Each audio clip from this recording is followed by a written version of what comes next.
No one even looked at her. Not really. Beneath the relentless heat of twin suns and the acrid sting of recycled air, the slave market at Xiron's edge buzzed with life and cruelty.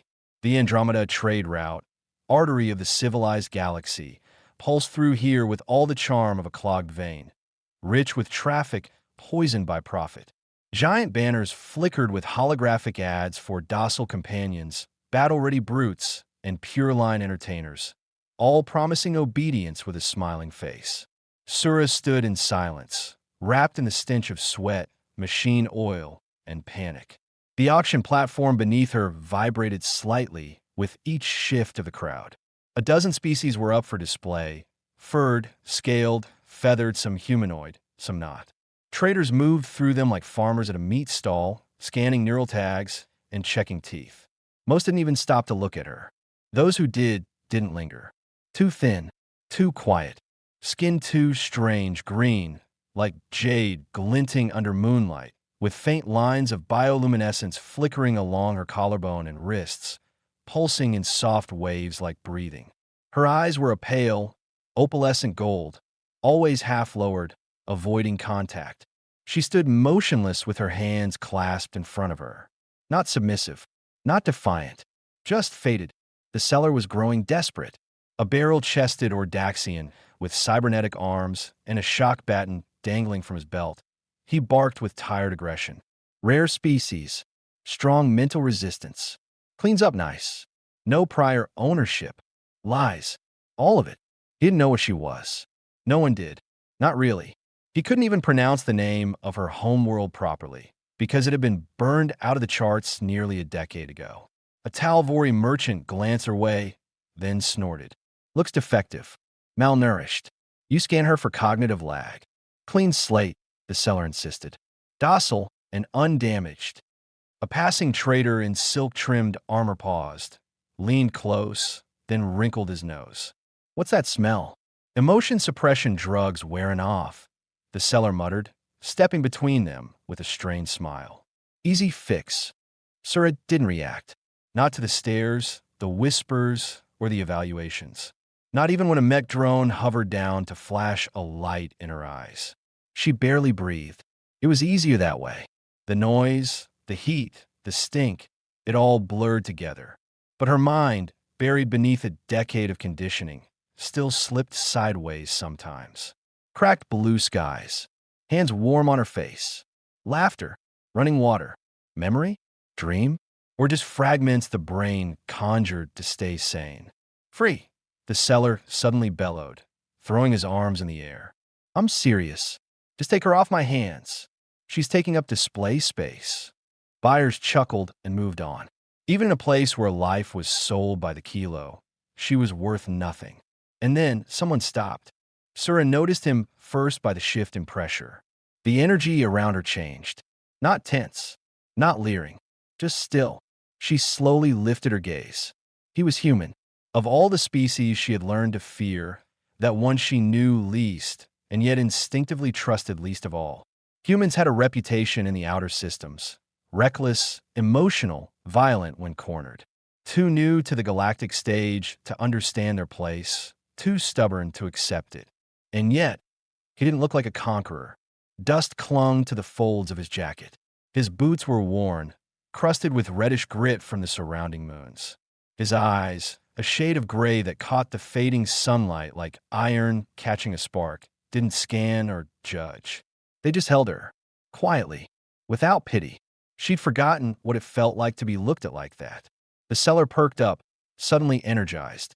You want her? I mean it. She's yours. Free. Free, free. No tag fees, no vet scans, no trouble. She's weird. Doesn't talk. Doesn't eat much. Kinda creepy, if I'm honest. The man didn't respond right away. Then, calmly, he said, she's not creepy. She looks like someone who's never been treated like a person. The seller blinked.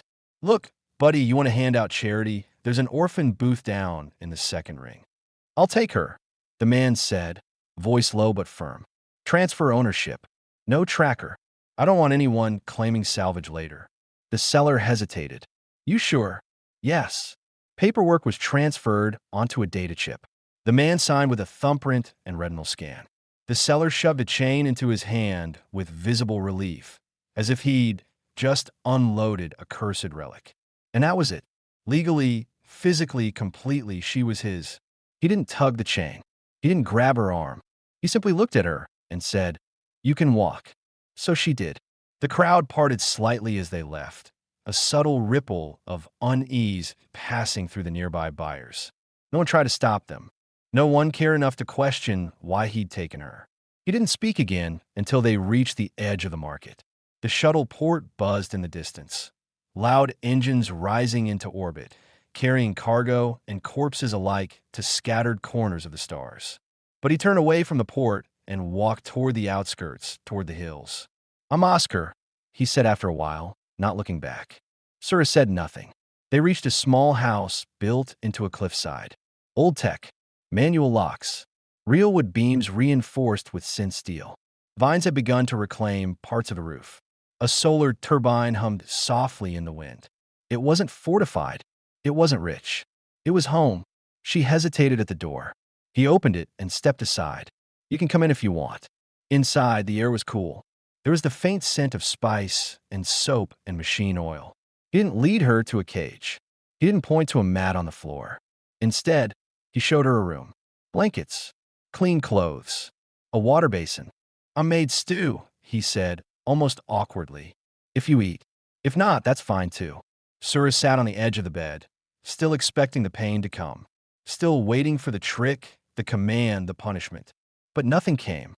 That night, she didn't sleep. She sat upright, listening for footsteps, for locks, for anything that made the illusion crack. Nothing.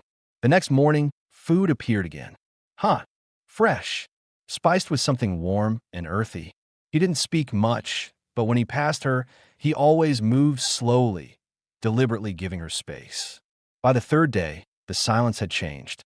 It no longer felt like waiting. When he returned that evening, he had something in his hand, small, delicate flowers with pale violet petals and tiny yellow cores.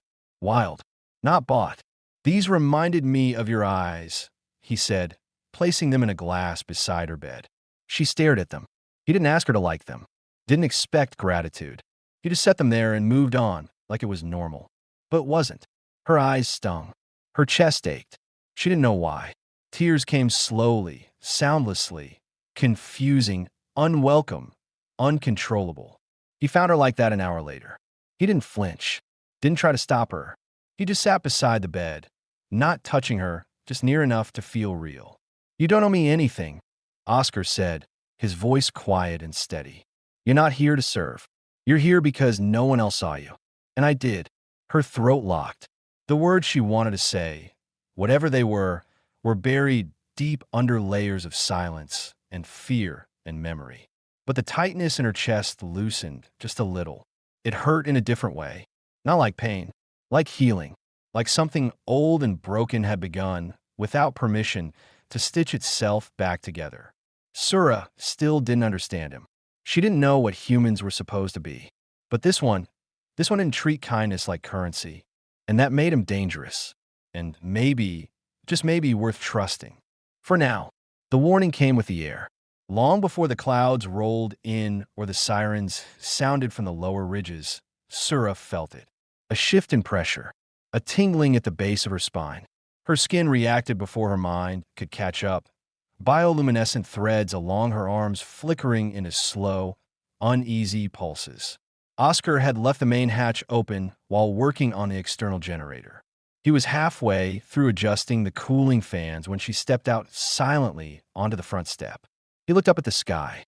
"You feel it too, huh?" She didn't respond. Her eyes were locked on the horizon. The hills in the distance were swallowed by a dark, low mass of storm clouds, heavy with static. Twin bolts of lightning cracked across the upper atmosphere. Electric, violet, and unnatural. Oscar stood up and wiped his hands on his shirt. Plasma storm, probably. Nasty one by the look of it. Sura stepped backward, her heel brushing the threshold. Her breath was uneven, chest rising too fast.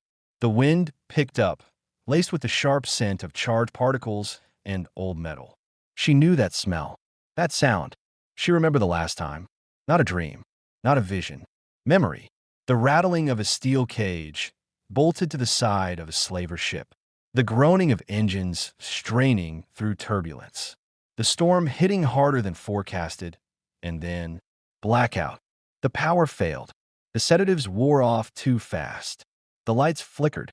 Screams rose through the darkness like sirens underwater. One of the guards slipped on the deck and hit his head. Another fired his weapon blindly into the cages. They didn't understand what storms did to her kind. Oscar noticed the way she stiffened, the way her pupils widened and her breath shortened. He set the wrench down. "Hey," he said gently. "Come inside." She didn't move. "Storm's gonna hit hard. I've got a reinforced shelter below the house. We'll be fine, but you need to come with me." Still nothing. Her body remained frozen in that old memory, her mind replaying what it had learned too well. When lightning struck, pain followed. Always. Oscar didn't touch her, didn't push. Instead, he walked past her and pulled open the trapdoor at the side of the house. "I'm going down now," he said, voice even. "It's not locked. You can come if you want." Then he disappeared down into the shelter, leaving the hatch open behind him. Seconds passed, then a minute, then another. When the first blast of thunder shook the sky, Sura bolted inside. She didn't think. She just moved, feet pounding down the stairs, into the dim, metallic chamber where Oscar had already lit a lantern and set out 2 blankets on the floor. She pressed herself into the farthest corner of the shelter and sank to her knees, arms wrapped tightly around her chest. The walls vibrated with the storm's arrival. Outside, wind clawed at the roof. The sound of it, a deep, low roar, was too familiar. Oscar sat across from her, calm but watchful. He said nothing. No questions. No commentary. After a few minutes, he leaned his head back against the wall and started talking. Not to her exactly, just into the space. First storm I ever saw was on Nivos 4. Open skies. Flatland. The lightning moved like it was hunting something. It took out our comms, burned half our crops, and knocked a cargo hauler out of the air. His voice was steady, grounding. Sura kept her head down, but she was listening. "I was 10, he continued. My brother thought it was exciting. I thought it was the end of the world. Spent the whole night curled up in the grain silo. I didn't sleep for 2 days after." He paused. Then, "You ever get that? Like your body remembers before your brain catches up?" Sura finally looked at him, slowly, warily. "Yes," she said. One word, but it was enough. He nodded once. "Makes sense." The storm surged again, and the lights flickered. The shelter shuddered with the impact. Sura flinched hard, her hands gripping the edge of the cot, her breathing ragged. Oscar stood up and moved, but not toward her. He grabbed a folded tarp from the corner and spread it near her feet, then sat down beside it, leaving a clear space between them. "I'll stay here," he said, "in case you need me." She stared at him, not with fear now, but confusion, and something like disbelief. He didn't demand her trust. He didn't touch her. He simply stayed. Time passed. The worst of the storm screamed overhead, but inside, the shelter felt different now. The air was still tight, but not suffocating. Oscar had filled it with presence, not pressure. Eventually, Sura's posture loosened. She sat back, no longer curled in on herself. Her voice, when it came, was quiet but clear. "We were trained to feel everything, every current of emotion, every shift in tone or thought. It made us good healers, good memory bearers. But when storms came, we couldn't block anything out." Oscar didn't interrupt. "We'd panic. Overload. Some of us broke." He looked at her gently. "But you didn't." "No," she said. "Not completely." Then she whispered, "But I'm tired of surviving." Oscar's voice softened. "Then maybe it's time to live." Silence again. But this one didn't hurt. It wrapped around them like a shared blanket. After a while, she asked, "Why do you live alone, Oscar?"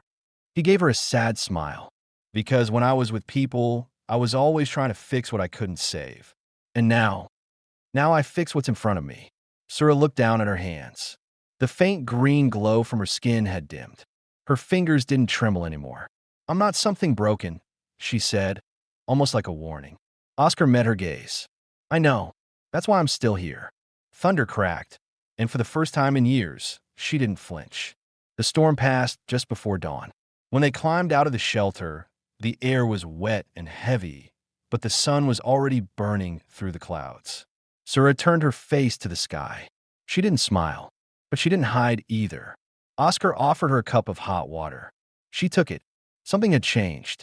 Not fixed, not solved, but changed. And for the first time, Sura realized she might not have to face the galaxy alone. Oscar was humming again, a low, tuneless melody, barely more than a breath, drifting from the corner of the workshop where he crouched over a busted power cell. His sleeves were rolled up to his elbows, grease smudged across his forearm. Sura stood at the threshold, watching silently. She'd started doing that more often lately. Not hiding, not quite participating, just being present. The storm had passed 2 days ago, but its aftermath lingered in her. The kind of silence that came after surviving something you weren't sure you'd live through. But he never brought it up, never mentioned her shaking hands, her breathless panic in the shelter, or the way she'd whispered safe like it was a foreign word. He didn't even glance up when he spoke. "Can you hand me that circuit clamp?" The small one, green handle.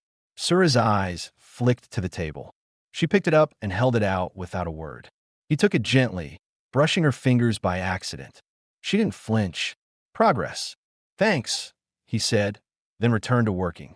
After a while, he added, "You're good at this. Most people don't even know how to hold a tool like that, let alone pick the right one on site." She hesitated, then sat on the edge of a nearby crate, legs pulled in. "I used to help maintain memory cores," she said softly. "Delicate work. Precision mattered." Oscar looked up, brow lifted. "Memory cores? As in AI systems?" "No. Emotional archives. My people, we didn't store data. We stored experiences." Oscar straightened up, interest sparking in his tired eyes. "Valari, right?" She blinked. "You know that name?" He nodded, slowly. "Heard stories. Traders said you were wiped out. Said the Valari were dangerous." She looked away, jaw tightening. Dangerous because we remembered what others wanted to forget. Silence settled between them. Then Oscar said, almost cautiously, "So how did you survive?" Sura's fingers twitched slightly on her knees. "I was taken young. Before the fires. Before the glass fell on the temples. A slaver ship hit one of our lesser moons. I was supposed to carry a diplomat's memory. We transfer them at ceremonies. But they took me instead. They thought I was some kind of empathic asset." Oscar swallowed, looking down at the floor. "And after that, storage, silence, drugs. They kept me on sedation for years. Said I kept triggering the others." He didn't speak. He didn't have to. And for the first time, she asked him something. "What about you? Why are you here, alone on a dust world?" Oscar gave a short, humorless laugh. "Long story." "I want to hear it," she said gently. He rubbed the back of his neck. "Used to work out on the Terran Rim. Repairs, mostly. Combat salvage. I was stationed on Nivos Prime during the Reclaimer uprisings." He paused, and when he continued, his voice was quieter. "There was a girl, my sister, Mira. She was in the safe zone, or supposed to be. A militia group mistook her for a tech smuggler. Shot her before I could get to her. I saw her fall from across a plaza. Too far to do anything." Sura's gaze was steady, solemn. "I'm sorry."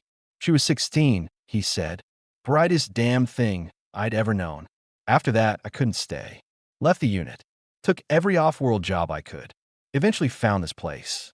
Dead enough that no one asked questions." They sat in silence for a long moment. Shared pain is a strange thing. It doesn't ease your own, but it reshapes it. Makes it less sharp. Less alone. Finally, Oscar stood up, stretching. "You hungry?" Sura nodded faintly. They shared a simple meal, root stew, stale bread, water with a slice of something sour. It was quiet, comfortable. Later, as night fell and wind rustled the vines on the outer wall, Oscar pulled an old tin box from a cabinet and set it on the table between them. "You strike me as someone who likes patterns," he said. Sura raised a brow slightly. Inside the box were dozens of tiny mechanical parts, old drive chips, broken watch gears, magnets, copper thread. He gave her a shrug. "Call it puzzle. Helps pass the time."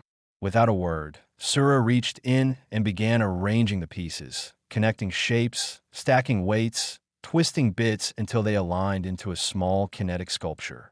The motion was fluid, natural, like she was remembering something her hands knew better than her mind. Oscar watched, smiling to himself. You were a builder too, huh? No, we built with meaning. She turned the sculpture gently. It ticked once, then spun. Every object held a memory, a story. Oscar picked up a gear and turned it over. And if you didn't want to remember, she paused, then said, then we held it for you. He looked at her like he was seeing something new. Not just a survivor, not just a mystery, but someone whole, even in pieces. When she finally returned to her room that night, she found a clean data pad resting on the bed. Not a command, not an expectation, just a blank space, a place to write or remember. And that night, Sura did something she hadn't done in years. She dreamed, not of cages, not of shadows or screaming stars, but of a fire-lit room, a shared silence, and two broken people trying, slowly, quietly, to build something beneath the surface. The sun had already slipped below the cliffs, painting the sky in bruised purples and fading gold. Oscar hadn't said much all afternoon, but that wasn't unusual. Some silences between them had begun to feel less like distance and more like shared space. But tonight, something was different. He returned from his usual walk later than usual, boots dusted in red soil, and a strange softness in his expression. Without a word, he stepped into the workshop and held something out to her. A flower. It was small and imperfect, violet petals curling at the edges, silver threads of bioluminescence glowing faintly from the center. Fragile, but undeniably beautiful. I found it near the ridge, he said. Thought it looked like you. The way it catches light when no one's looking. Sura stared at it, not moving, not blinking, just stunned. For me? She asked. Oscar gave a small nod. Yeah. She reached out slowly, as if expecting it to vanish the moment her skin touched it. Her fingers brushed the stem, warm, alive. The glow shifted to match her own. No one had ever given her a gift before. Not freely, not just because. This is mine, she whispered. Only if you want it, Oscar said. She clutched the flower to her chest. Her throat tightened, heat welled behind her eyes, sharp and sudden. She shook her head slightly, as if confused by her own reaction. No one ever gave me anything, she murmured. Not without wanting something back. Oscar didn't answer. He didn't need to. The tears came without warning. She sank onto the bench beside the console, covering her face with her hands as her shoulders began to shake. It wasn't the loud, gasping kind of grief. It was the kind that had waited for too long, quietly piling up in corners of the soul, until it had nowhere else to go. Oscar didn't speak. He didn't try to stop her. He just sat near, close enough to feel, but far enough to let her feel it alone. When she looked up, her face was streaked with tears, and the flower still rested in her hand. Her gaze locked with his, and in that moment, she crossed a line she didn't even know she'd drawn. She moved to him slowly, deliberately, placing one hand on his shoulder, then brushing the other against his jaw. His breath caught, but he didn't flinch. I want to know what it would feel like, she whispered. And then she kissed him, soft, uncertain, trembling, but real. Oscar didn't move at first, then his hand gently touched her waist, not pulling, just anchoring. When their lips parted, their foreheads rested together, breathing in the same space. Sura's voice trembled. I don't know why I did that. Oscar smiled faintly. I think I do. She exhaled, shaky but lighter. Thank you for the flower. You can keep it, he said, no matter what happens. That stillness might have lasted all night, if not for the soft click of a perimeter alert flashing red near the front hatch. Oscar stood instantly. Stay here, he said, grabbing the old pump-action scatter rifle from behind the door. His tone had shifted, calm but focused. Protective, but Sura didn't stay. She followed him silently, keeping close. They reached the perimeter fence together. A drone courier, small, civilian class, hovered in place, casting a pale red glow across the ground. Its body emitted a soft hum, and a projected message flickered to life above it in bold letters. Warrant filed, harboring unregistered sentient being. Sura froze. The world tilted beneath her, a freefall into old fear. Oscar stepped forward and activated the decryption pad on the drone's side. His eyes scanned the fine print. When he spoke, his voice was flat and clipped. "They flagged you." She didn't respond. "Tried to keep us under the radar, but the trade authority must have run a market-wide scan. Your tag came up as unclaimed. That's a red flag for them." Her throat went dry. "Are they coming?" He didn't answer immediately. Then, yes. Maybe not tonight, maybe not tomorrow, but they will. The silence that followed was thick and alive. The wind picked up, rattling the old fencing. Sura looked at him. "You should have left me there." Oscar turned to her sharply. "Don't say that. It's the truth. Now they'll come for you too. I don't care." "You should." "I don't," he said, jaw tight. "Because for the first time in years, I finally gave a damn about someone again. And I'm not walking away from that." Her eyes widened. She wasn't prepared for the heat in his voice or the softness in his eyes beneath it. "I'm not going to run," she said. "I wasn't going to let you." Something between them changed again. The fear didn't vanish, but it had somewhere to go now. It had room. Oscar looked back at the drone, then tapped the override and shut it down. The hum died. The red glow faded. He turned back to her. "Come inside. We need to talk about what we're going to do next." But Sura stepped toward him, hand still holding the flower. Her fingers laced into his, and this time, he let her lead. The door shut behind them, and outside, the stars blinked quietly, watching two souls who had stopped running. For now, the warning drone didn't come back the next day, but the silence it left behind was worse. Sura moved differently now, more alert, more watchful. Not with the tension of prey, but with the sharp awareness of someone who knew the hunt had already begun. Oscar didn't say much. He spent the morning reinforcing the door locks, checking the charge on the rifle, updating the local jammer that cloaked their location.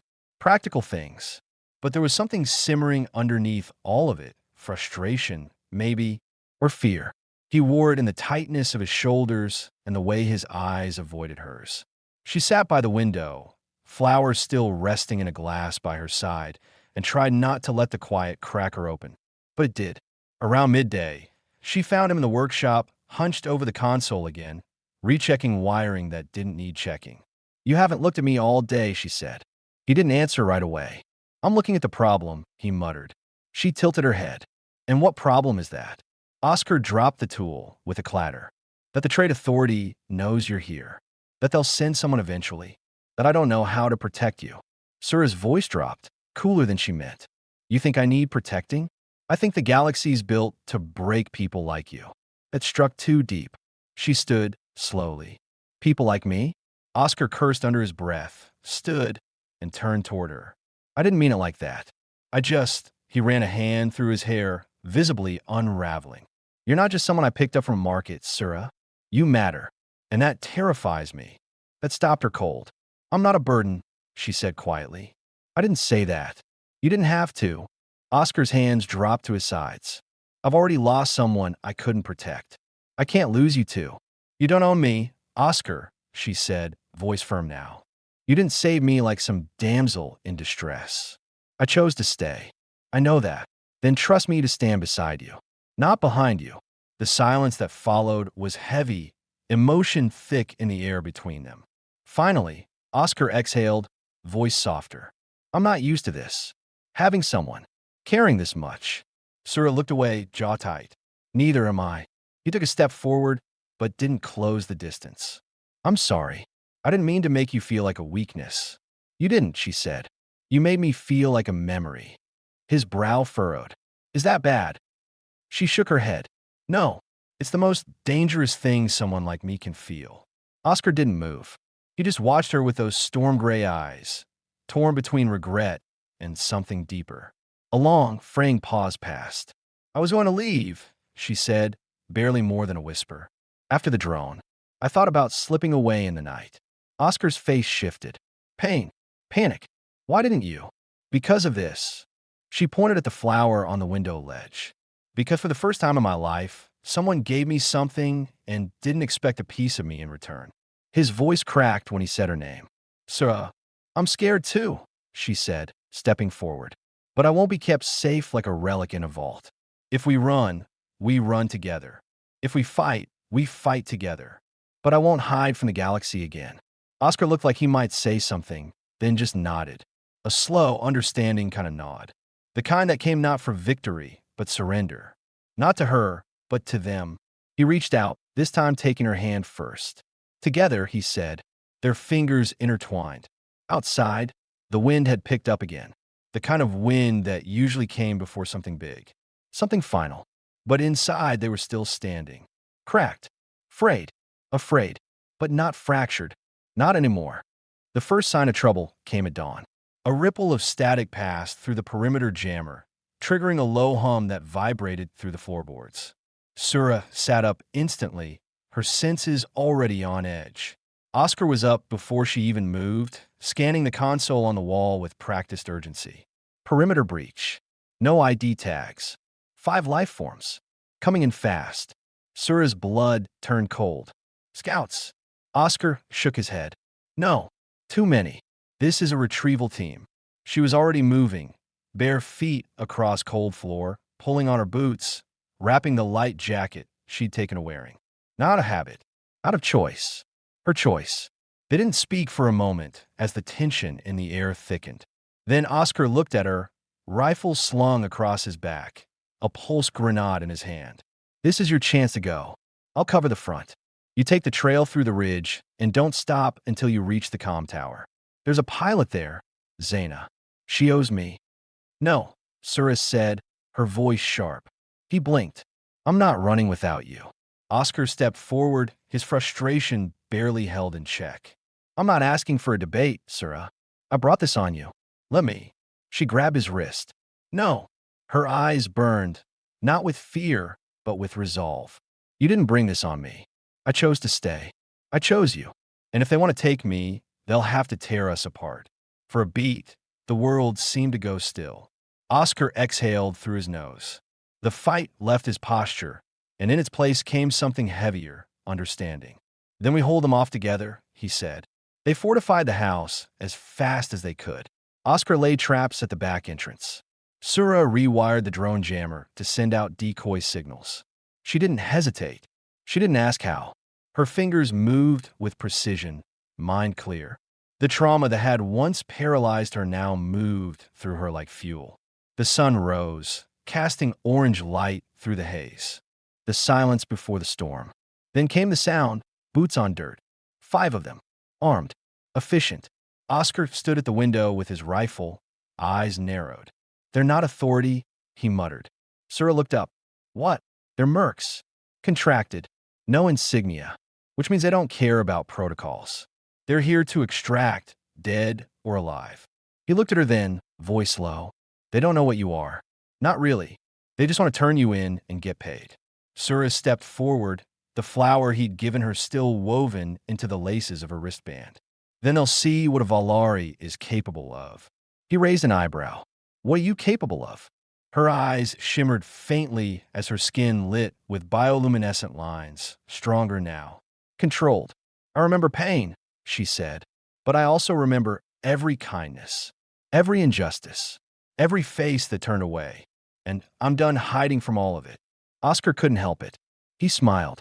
Remind me never to piss you off. Then the first blast hit the door. The sound shattered the silence. Oscar fired the first shot, a warning. The mercs responded with precision, breaching from the side with a concussive charge. Smoke filled the entryway. Sura ducked behind the workbench, tossing the signal jammer into the hallway. It exploded in a flash of white noise, sending 2 of them stumbling. Oscar dropped one with a clean pulse to the shoulder.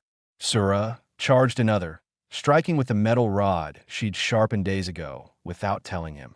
She wasn't a soldier, but she wasn't helpless either. And in that chaos, smoke, shouting, fire, something inside her awakened. She didn't fight like a warrior. She moved like a memory, slipping through their reach, always one step ahead. Her empathy wasn't a weakness. It let her anticipate, feel their aggression, turn it against them. Then someone grabbed Oscar from behind. The third merc, a brute in black armor, slammed him into the console, sending sparks flying. Sura saw red. She screamed, not a sound of fear, but fury, and launched herself at the attacker, landing a blow that cracked his visor. Then Oscar twisted free, kicked the man back, and fired again. 3 down. The last 2 hesitated. One raised a communicator. Oscar shot out his hand. The standoff hung in the air. And then they fled. They ran, leaving smoke, silence, and scorched earth behind.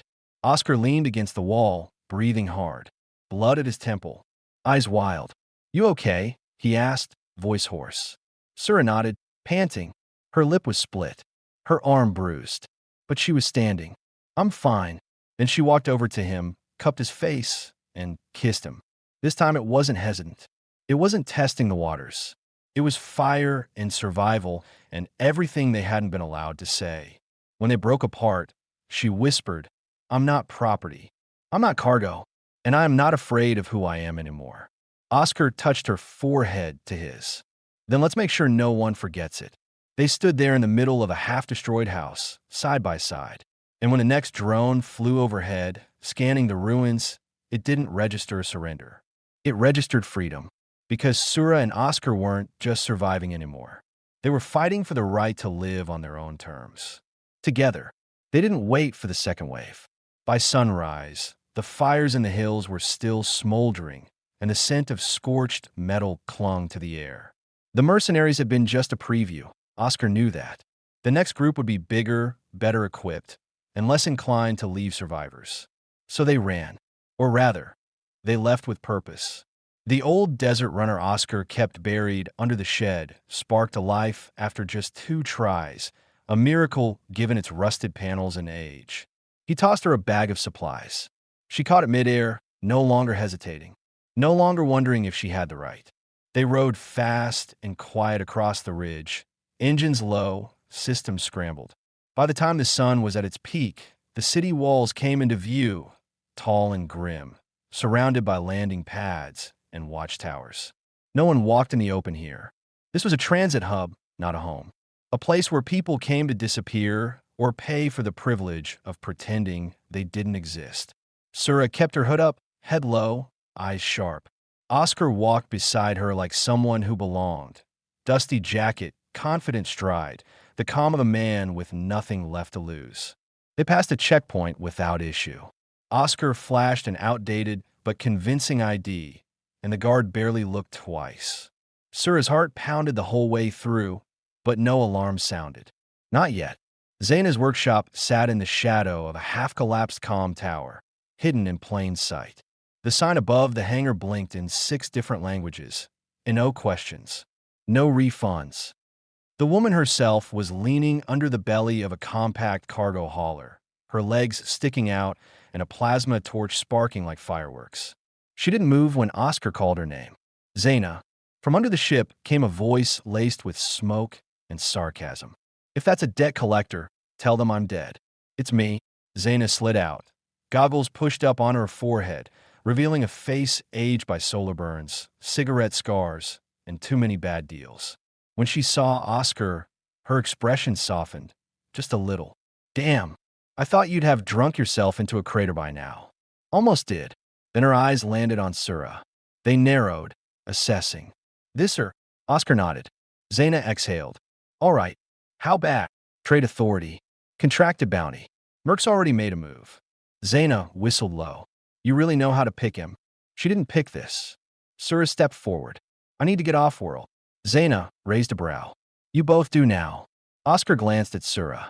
She nodded once. Zaina rubbed her face, muttered a string of curses in at least 3 languages, then gestured to the hauler. "I've got a short-range jump set for Nero's K5. It's out of authority reach. From there, you're on your own. You've got an hour before my window closes." They worked fast. Oscar helped load fuel cells while Zaina calibrated the NAV system. Sura rewired the security protocols to bypass authority beacons. It felt coordinated, like they'd done this before, like they could do this.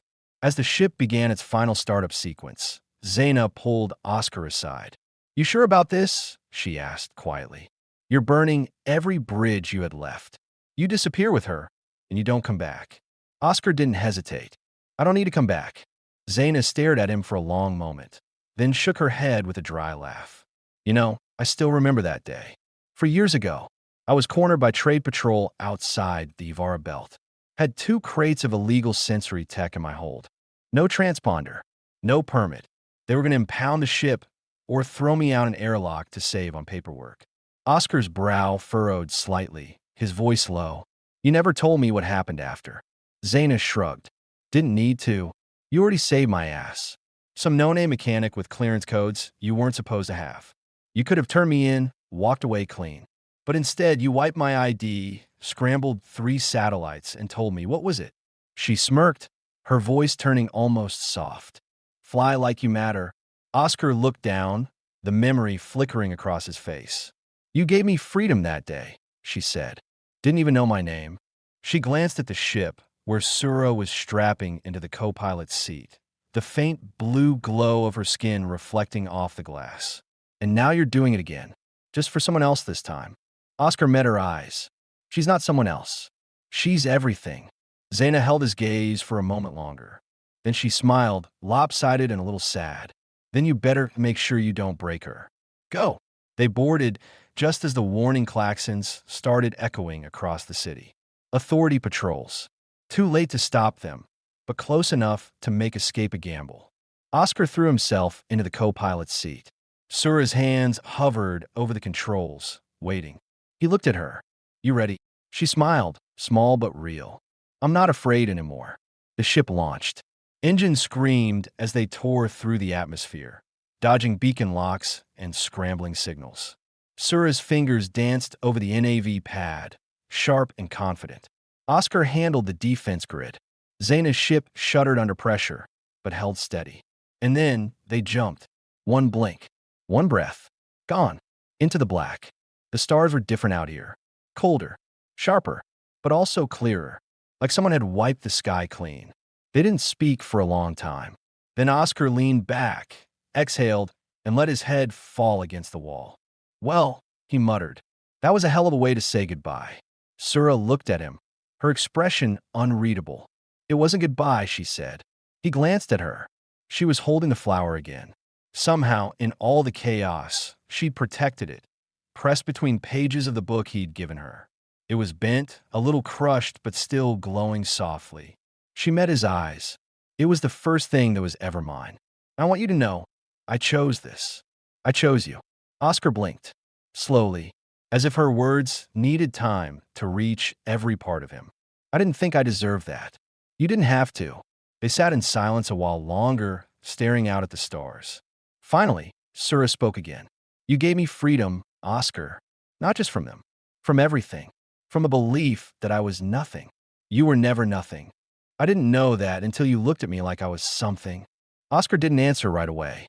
He reached into the storage panel beside him, pulled out something small, wrapped in cloth. He handed it to her. What is this? A new memory, he said. To carry if you want. She unwrapped it. Inside was a small carved pendant, rough, hand-shaped. It was etched with a symbol she recognized from Valari ritual markings. Her people's symbol for rebirth. Her hands trembled. She looked at him, blinking hard. I thought you didn't believe in symbols. I don't, Oscar said, but I believe in you. And that was everything. They arrived on Nero's, K5 a day later. A small moon. Quiet. Remote. No authorities. No records. No questions. They didn't stay hidden. They lived. They built a little home near the cliffside, where wild windflowers grew in the cracks between stones.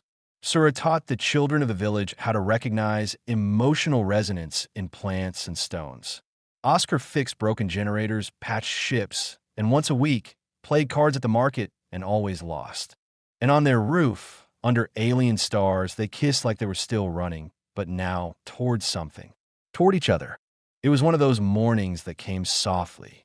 The kind where the air was just cool enough to carry the scent of distant blossoms, and the breeze moved like it didn't want to disturb the peace. The sky above Nero's, K5, was washed in pale gold, clouds hanging like scattered memories across the cliffs. Oscar stood in the garden, boots half-laced, a spade in one hand forgotten. He was staring at the house, not because something was wrong, but because something was right. Sura had stepped outside a few minutes ago, barefoot in the warm dirt, the edges of her robe catching in the wind. She wasn't glowing, at least not in the usual way. Not from her bioluminescent skin or faint light trails on her collarbone. No, this was different. She was beaming. He could feel it before she spoke. She looked at him from across the garden, her hands folded just below her stomach. Her smile was quiet, knowing, a little afraid, but mostly hopeful. He dropped the spade without thinking, crossed the space between them in 4 long steps. She didn't say the words. She didn't have to. Oscar looked at her, eyes wide, already welling with the kind of emotion he didn't usually let surface. "You're sure?" he asked, barely able to get the words out. Sura nodded, a small laugh escaping her. "I checked 3 times. The scans, they're clear." He reached out, as if she were made of light, resting his hand against her stomach. No bump yet, no sign of change. But he felt it. The future. A life they had created. Something that never should have been possible, according to the science, according to the genetics, according to the past. And yet, here they were, alive, together, and expecting. Sura looked up at him with misty eyes. "I didn't think. After everything, I wasn't supposed to be able to." He kissed her before she could finish. It wasn't a heated kiss. Not desperate or frantic like those early ones, back when they were still learning how to be safe in each other's orbit. No, this one was full of silence, of awe, of gratitude. When they pulled apart, he rested his forehead against hers, hands still on her belly. "A kid," he whispered. "We're gonna have a kid." Sura nodded again, and now she was crying too. The good kind. The kind that meant something had been healed, even if the scars were still there. They stood like that for a while, in the breeze and the golden morning, 2 people who'd spent most of their lives in shadows, finally learning how to live in the light. Later that day, Sura sat by the cliffside with a blank page and the carved pendant Oscar had given her. She traced the Valari symbol for rebirth onto the page. Then, beneath it, another glyph, the ancient word for hope. When she finished, she looked out at the valley, where windflowers danced in the sun, and smiled. The past would always be a part of them. But now, the future had a heartbeat.